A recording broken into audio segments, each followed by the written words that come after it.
The night was cool and quiet as Henry Lawson stepped out of his car and walked toward the ATM. At 79 years old, he moved with a certain steadiness. A combination of years of discipline and a lifetime of experience. The street was nearly empty, the light from the nearby street lamp casting a soft glow over the pavement. He inserted his card, typed in his PIN, and listened to the hum of the machine as it processed his request. But even as he waited for the cash to dispense, Henry felt the presence behind him, a subtle shift in the air. A movement in the corner of his vision. He turned slightly, catching sight of a young man hovering a few feet away. The boy was in his early 20s, dressed in a worn jacket, his hands shoved deep into his pockets.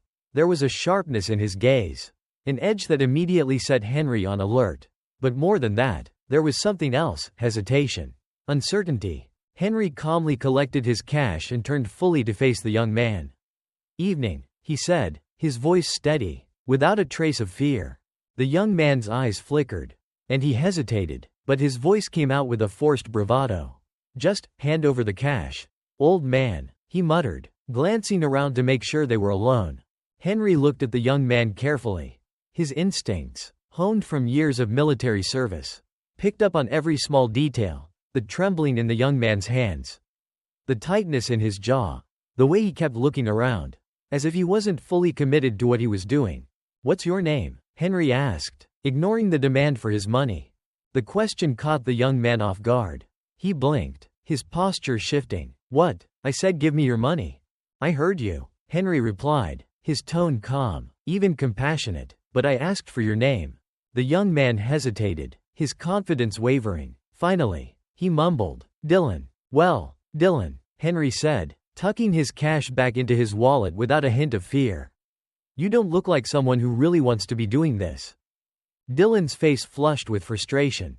"You don't know anything about me, old man," he spat, though there was a hint of uncertainty in his voice. Henry held his gaze, his expression thoughtful. "Maybe I don't, but I know fear when I see it. And I know there's more to this story than a quick buck." Dylan took a step back, his fists clenching. I just need the money. Okay? Just give me the money, and I'll leave you alone." Henry raised an eyebrow. "And then what? What happens after tonight?" The question seemed to strike a nerve. Dylan looked away, his shoulders slumping slightly. He was silent for a long moment before muttering, "I don't know." Henry sighed, his gaze softening. "How old are you, Dylan?" 21, Dylan replied, barely above a whisper. Henry nodded, letting the weight of the silence settle between them. Finally, he spoke again, his tone kind but firm. "You're young, you've got a life ahead of you. But you're standing here, at an ATM, trying to rob an old man. I don't think this is what you wanted for yourself." Dylan's eyes flashed with a mix of anger and shame. "What do you know about what I want?" he snapped, though his voice lacked the conviction of someone truly threatening. "I know enough to see that you're hurting," Henry replied gently. "Whatever led you to this moment, it doesn't have to be the end of your story. You can still change things." Dylan's anger seemed to melt away, replaced by a look of confusion. "Why are you talking to me like this? Why aren't you scared?" Henry chuckled softly. "Son, I've been through more dangerous situations than you can imagine. I've served my country, faced down enemies far more intimidating than a young man with his hands in his pockets. Fear doesn't get to me the way it used to." For a moment, Dylan just stared at him, as if trying to understand what kind of man would react to a mugging with calmness and compassion instead of fear. His hands loosened, and he took a small step back, the fight in him fading. I didn't mean to hurt anyone," Dylan muttered, his voice barely audible. I'm out of options." Henry took a step closer, his gaze unwavering. "There's always an option, Dylan. You're still here, still breathing, and that means you have a choice. This doesn't have to be your path." Dylan looked down, his shoulders slumping. He seemed to wrestle with something inside, the weight of his choices pressing down on him. Henry watched him carefully, sensing the conflict within him. After a moment, Henry reached into his pocket and pulled out a small sum of money. Holding it out to Dylan, "Take this, not as a handout, but as a chance to do something different. Use it to get yourself something to eat. Or maybe find a way to start fresh." Dylan stared at the money, his expression filled with confusion and disbelief. Why would you do that for me?" "Because someone once did it for me," Henry replied, his voice filled with warmth and sincerity. "When I was young, someone showed me kindness when I didn't deserve it. And it changed everything." Dylan's eyes filled with something Henry hadn't seen before: hope. Tentative, fragile, but unmistakably there. "Thank you," Dylan whispered, his voice choked with emotion. He took the money, his hands shaking, and looked at Henry with a mixture of gratitude and uncertainty. Henry nodded, placing a hand on Dylan's shoulder.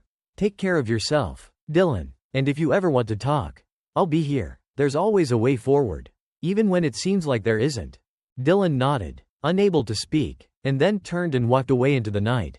The weight of his choices still heavy on his shoulders, but with a glimmer of hope guiding his steps. As Henry watched him disappear into the shadows, he felt a quiet sense of satisfaction. He knew he couldn't save everyone, but sometimes, all it took was one moment of compassion to change a life. And tonight, he had done just that. Dylan walked through the quiet streets, the crisp night air biting at his face. The money Henry had given him was clutched tightly in his hand. But it felt heavier than he'd expected. He kept hearing Henry's words echo in his mind: "There's always a way forward, even when it seems like there isn't." Dylan had heard words like that before, from social workers, teachers, and counselors throughout his troubled life. But something about the way Henry had said them felt different. There was no judgment, no pity, just a simple, unshakable conviction that things could change. He ducked into a small alley and leaned against the cold brick wall, his mind racing. It had been so long since anyone had shown him genuine kindness. His life had been a series of dead ends, one disappointment after another. He'd grown up in a broken home, his father in and out of prison, his mother struggling to make ends meet. By the time he was 12, he was already running with the wrong crowd, desperate for a sense of belonging he couldn't find anywhere else. But tonight, Henry's kindness had pierced through the darkness he'd surrounded himself with. It was as if a tiny sliver of light had cracked open the walls he'd built around himself. And for the first time in a long time, Dylan felt the faintest flicker of hope. With a shaky breath, he stuffed the money into his pocket and made his way back to the tiny apartment he shared with a few others. It was a cramped, dingy space, but it was the only place he had. As he climbed the stairs, he tried to push the memory of Henry's face out of his mind. But it lingered, haunting him in a way he couldn't shake. When he finally crawled into bed, he lay awake, staring at the ceiling, his thoughts churning. Henry's calm, compassionate demeanor had stirred something in him, a longing for a life he hadn't dared to hope for. He didn't know if he could change, or if he even deserved the chance.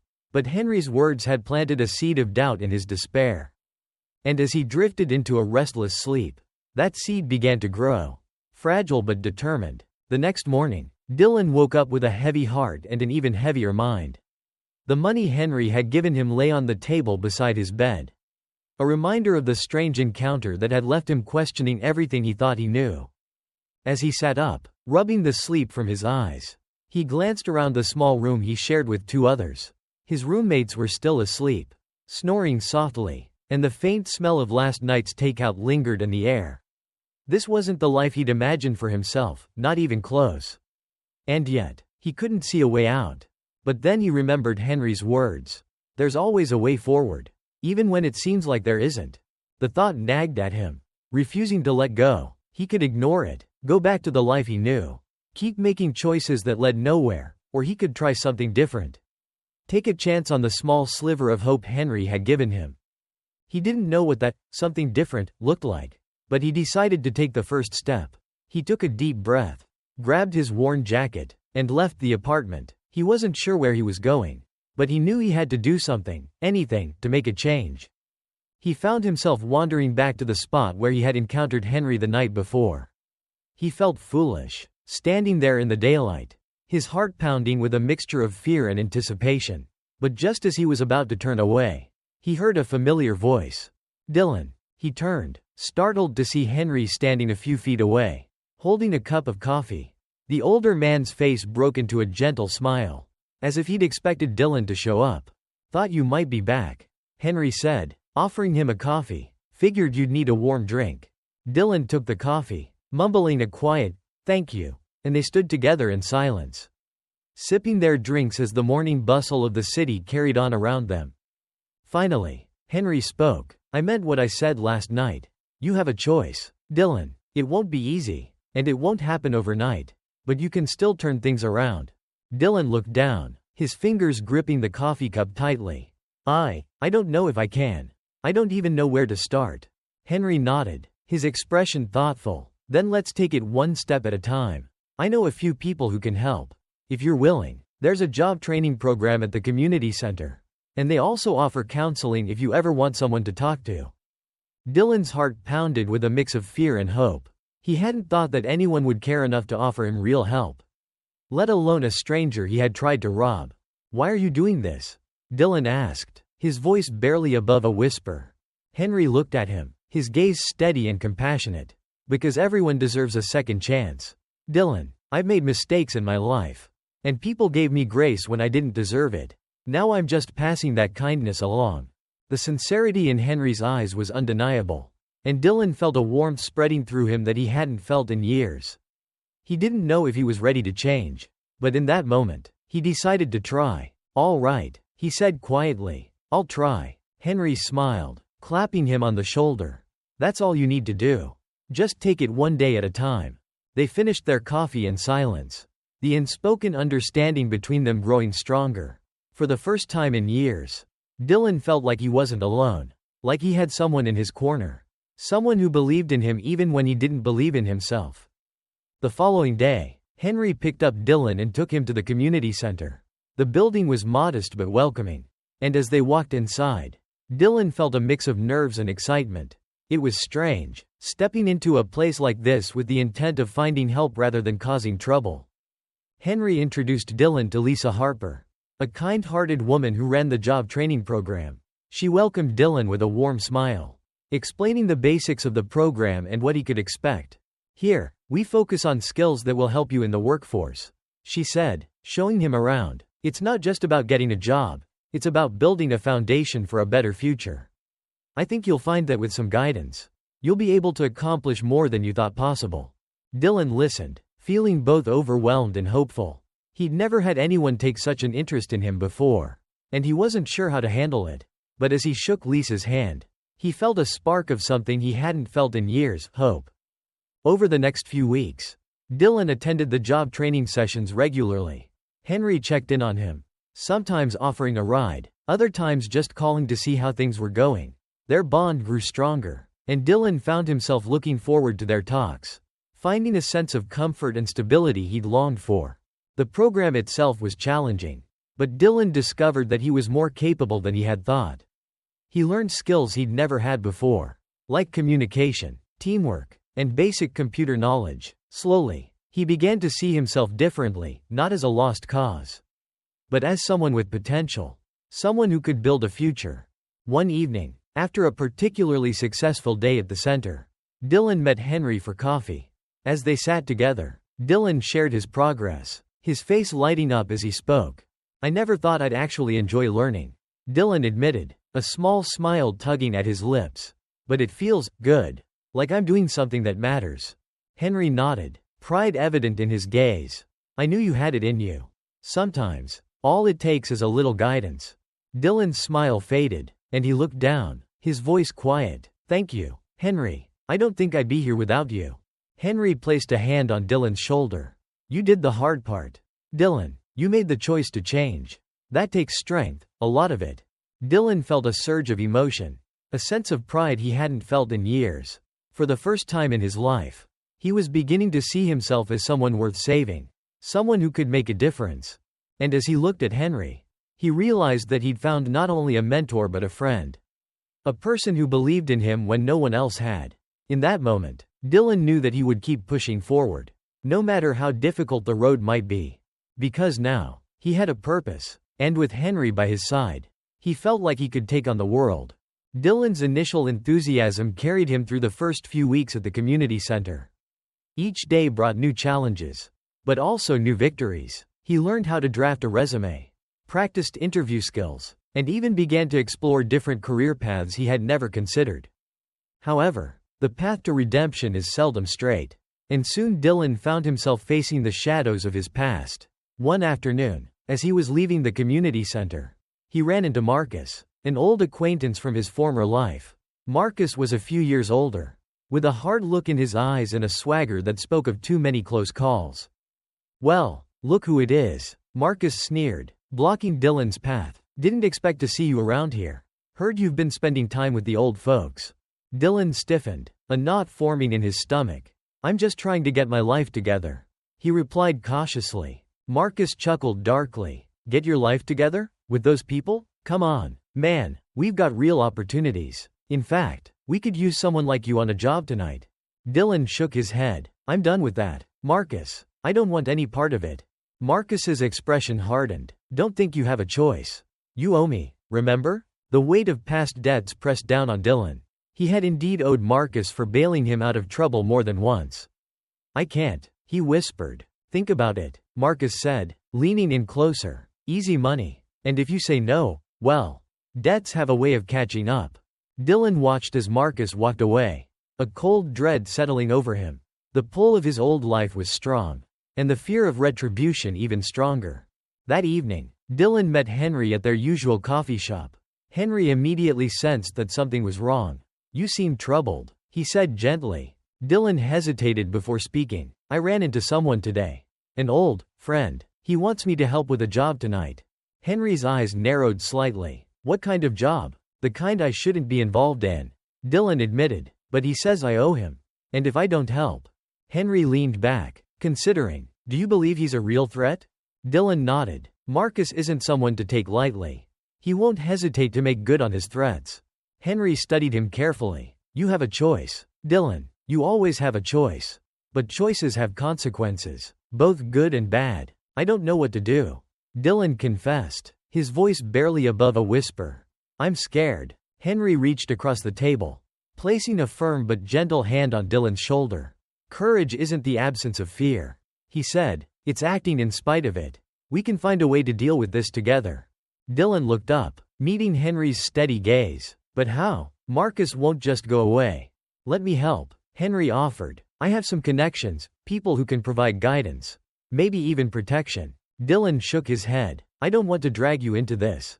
"You aren't dragging me anywhere," Henry replied firmly. "I'm offering. You're not alone in this." After a long pause, Dylan nodded. "Okay, what do we do?" The next day, Henry made some calls. One of them was to Detective Laura Mitchell, an old friend from his military days who had transitioned into law enforcement. Laura was tough, smart, and had a reputation for helping at-risk youth. They arranged a meeting at a quiet diner on the edge of town. Dylan was nervous, but Henry's presence was reassuring. "Henry, it's good to see you." Laura greeted warmly as they sat down. She turned to Dylan with a friendly smile. "You must be Dylan." Dylan nodded, still cautious. "Henry tells me you've got some trouble," she said gently, "and that you're trying to make some changes in your life." "Yeah," Dylan replied, "but I'm worried about someone from my past. He wants me to help with something illegal, and I'm afraid of what he'll do if I don't." Laura listened carefully. "I appreciate your honesty. We can look into this Marcus character.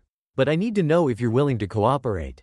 Dylan hesitated. "What does that mean?" "It means possibly providing information that could help us prevent crimes and keep others safe," she explained. "In return, we can offer you protection and support." Henry placed a reassuring hand on Dylan's arm. "It's your choice. But remember, this could be an opportunity to break free from that life for good." After a moment of contemplation, Dylan agreed. "I'll do it." Over the next few days, Dylan worked closely with Detective Mitchell and her team. He provided information about Marcus's activities, helping the authorities build a case against him. It wasn't easy, the fear of retaliation loomed large. But with Henry's unwavering support, Dylan found the courage to continue. One night, as he was leaving the community center, Dylan received a threatening message from an unknown number. "You think you can betray us? You'll pay." His hands shook as he showed the message to Henry. "They know," he said, panic rising in his voice. Henry remained calm. "We'll inform Laura. She'll know what to do." The police increased their surveillance, and arrangements were made to ensure Dylan's safety. But the stress was taking its toll. Sleep eluded him, and the weight of his choices pressed heavily on his shoulders. "I didn't think it would be this hard," Dylan admitted during one of their meetings. "Maybe I should have just gone along with Marcus." "Don't say that," Henry cautioned. "You're doing the right thing, even if it's difficult." Standing up against wrongdoing takes immense strength.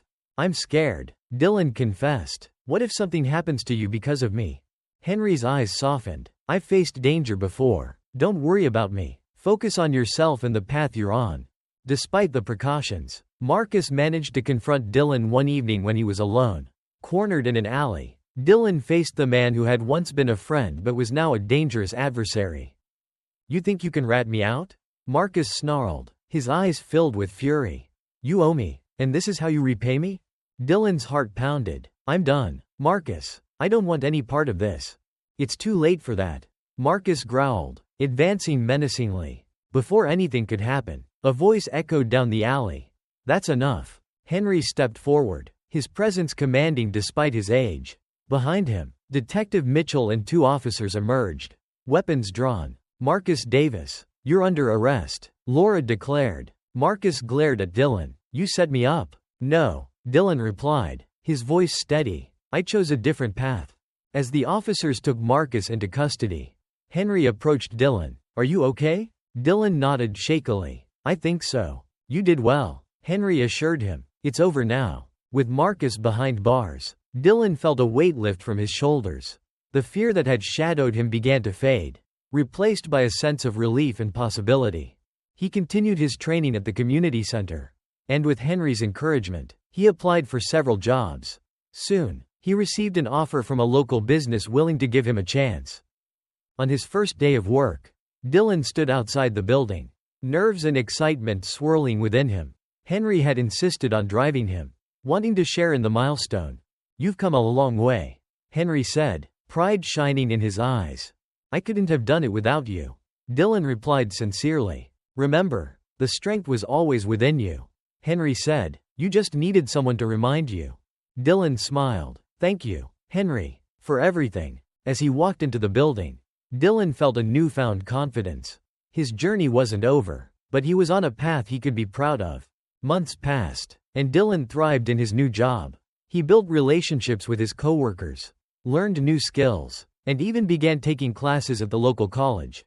One day, he approached Henry with an idea. I want to start a mentorship program, he said excitedly, to help other young people like me who are struggling. Henry beamed. That's a wonderful idea. I want to give back, Dylan explained, like you did for me. Maybe I can make a difference in someone else's life. Together, they worked on establishing the program, partnering with the community center and local businesses. Dylan began speaking to groups of at-risk youth, sharing his story and offering guidance. During one such session, he noticed a young man sitting at the back, hood pulled over his head, eyes downcast. After the session, Dylan approached him. Hey, I'm Dylan, he said warmly. The boy looked up cautiously.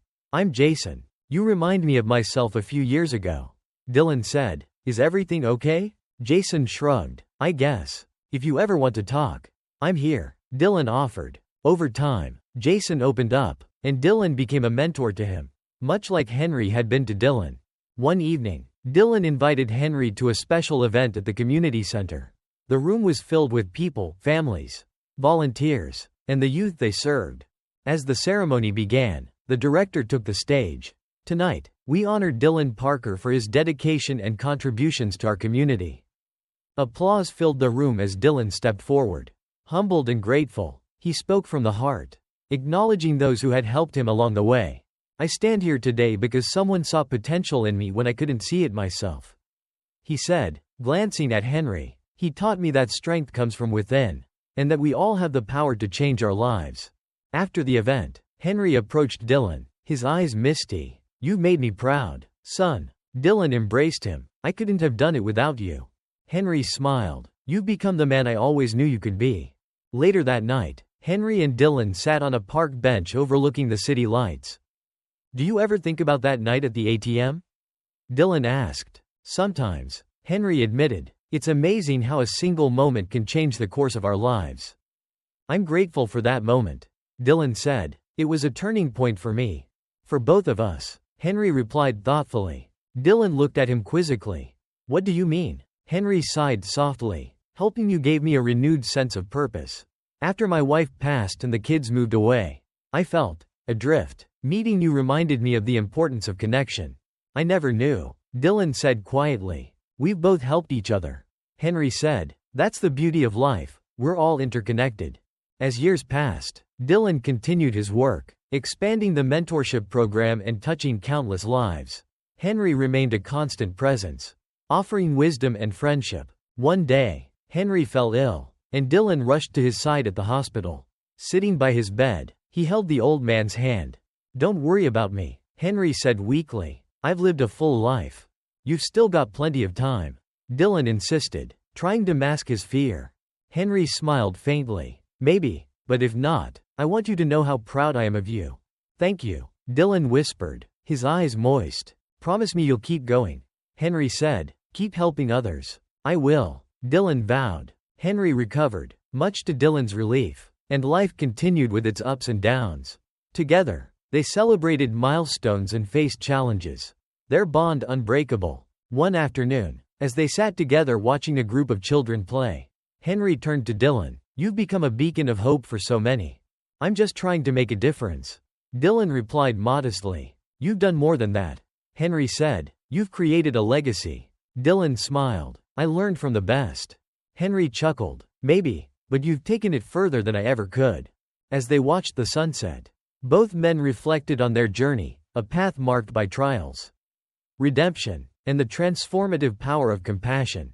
Years later, after Henry passed peacefully in his sleep, Dylan stood before a crowd at his mentor's memorial service. Henry Lawson was more than a friend, he was a guiding light. Dylan said, his voice strong despite the emotion welling within him. "He taught me that true strength is found in the heart, in the choices we make to lift others up." He looked out at the faces gathered, friends, family, and many whose lives Henry had touched. "His legacy lives on in each of us," Dylan continued, "and I intend to honor it every day." As the crowd dispersed, Dylan felt a profound sense of gratitude. The journey that began with a chance encounter had come full circle, leaving him with a life rich in purpose and connection. Walking away from the service, Dylan knew that Henry's spirit would always be with him, guiding him as he continued to help others find their own paths to redemption. Because sometimes, strength is more about heart than muscle. And in the end, it's the love we give and the lives we touch that truly define us. As Dylan left the memorial service, a profound peace settled over him, like a warm, reassuring hand resting gently on his shoulder. The sun dipped low on the horizon, casting long shadows over the quiet streets. But within him, there was only light, the light of a man who had been saved by a stranger's compassion and had, in turn, devoted himself to passing that compassion forward. He thought back to that fateful night at the ATM, the fear, the desperation, and then the steady, unwavering kindness of an old man who saw not a criminal, but a lost soul. Henry had looked beyond the surface, beyond the mistakes and the tough exterior, and had seen the potential within him. That simple act had transformed the course of Dylan's life, turning darkness into hope, and fear into purpose. Henry had taught him that strength was more than physical power. It was the courage to choose love over anger, forgiveness over resentment, and hope over despair. Strength was showing up for others, being a steady presence in the storms of life, and seeing beyond a person's flaws to their possibilities. It was having the faith to believe in someone, even when they couldn't believe in themselves. As Dylan looked around at the lives that Henry had touched, he understood that his mentor's legacy was not defined by a single grand gesture, but by countless small acts of kindness, each one a seed planted in the lives of those around him. Those seeds had grown into a garden of change, a testament to the power of compassion to heal and transform. And now, that legacy was his to carry forward. Dylan knew there would be challenges ahead, but he also knew he was no longer alone. He had Henry's lessons etched in his heart, a compass guiding him through every uncertain step. In a world often marked by pain and division, Henry had shown him that one person's love could ripple outward, touching lives in ways they might never fully see or understand. That was the true strength Henry had passed on. The strength to believe in the power of kindness, to trust in the goodness of others, and to keep building bridges where others saw only walls. As Dylan walked away, he silently promised to honor Henry's memory by living the way his mentor had taught him, to be a light for others, a source of hope and healing. For in the end, strength was not in how hard one could fight, but in how deeply one could love. And Dylan knew that as long as he carried that love forward, Henry's spirit would live on. A quiet but powerful reminder that sometimes a single act of kindness could change a life forever.